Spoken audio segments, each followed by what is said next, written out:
So the group stage games are done. We are moving on to the round of 32. 48 teams started the tournament. 16 teams have been knocked out. Let's go over who I thought were the best standout players in the group stage games. I got my 11 behind me. Let's get into it. Okay, so starting off in net, we have a man who grew from like 20,000 followers on Instagram to like 4 million after his first game. I think he's at like 10 million now or something like that. He's just flying in terms of popularity and fame, and it's because of the performances he's been putting in. He was absolutely class in the match against Spain, where he picked up his Man of the Match trophy. If you don't know what I'm talking about, it is Cape Verde's goalkeeper, Vozinho. What a baller. He was just incredible in that match. 0-0 draw, huge for them to get into the knockouts. I believe they took second in their group, which was just unbelievable. And I think a lot of that comes down to him. The other two games, he wasn't the most amazing, but I honestly don't think there was any keeper that was like insane so far.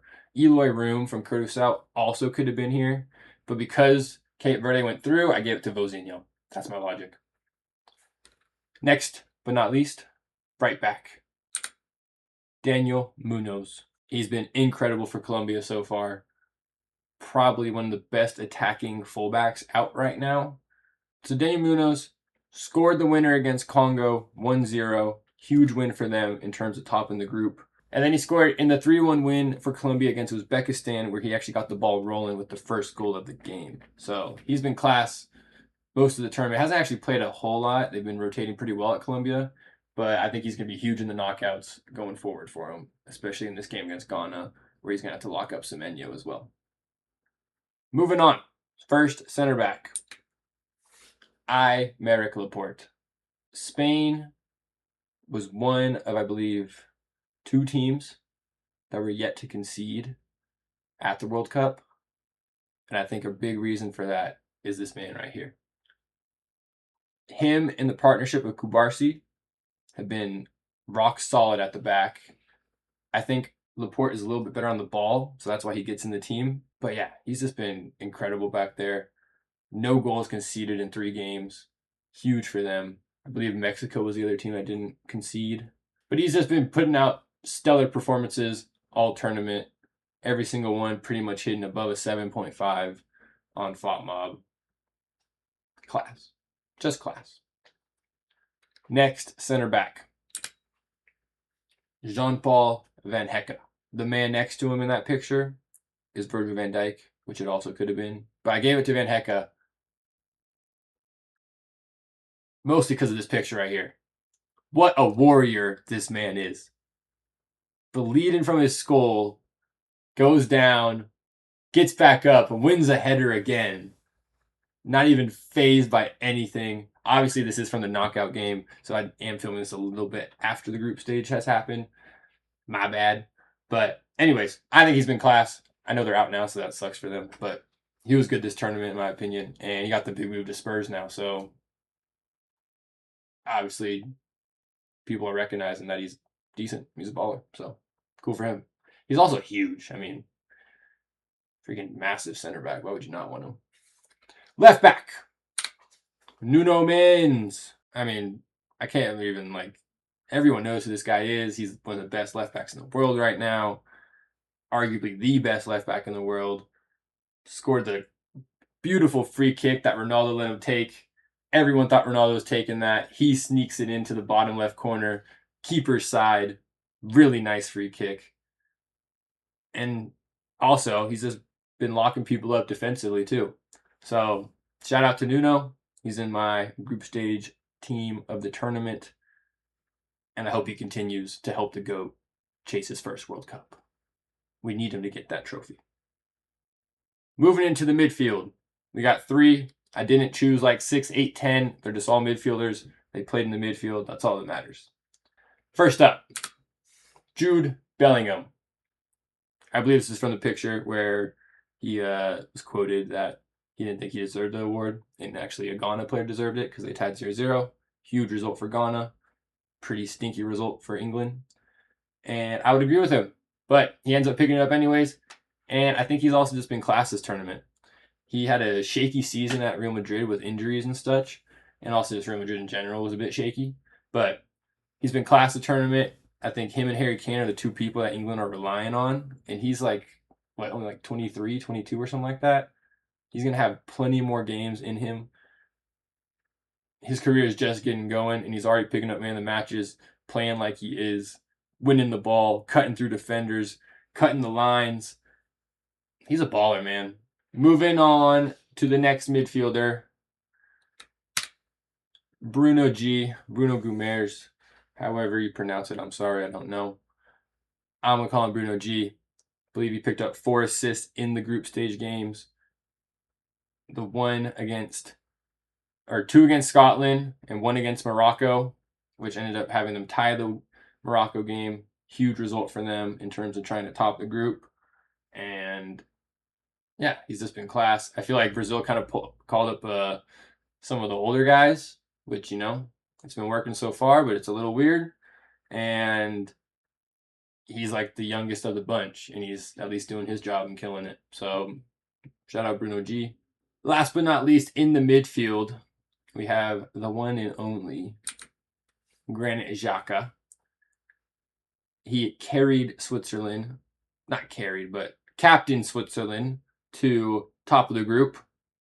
Group B wasn't the most insane group in the tournament, but still very good for Switzerland. Gives them a good chance of going through into the round of 16 because they play Algeria in the round of 32 match. He scored a penalty against Bosnia, I believe. But even though he's not getting goals, not getting assists, he's just who they need in the midfield to kind of lead the lines, make sure everyone's doing their job. He's doing his job. He's incredible at winning the ball back. His long balls are great.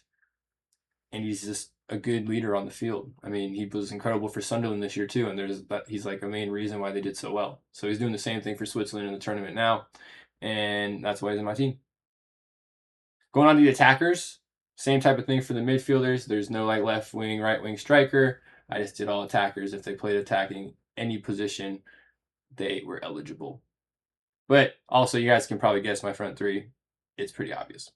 Starting off with one of the most obvious ones, Kylian Mbappe.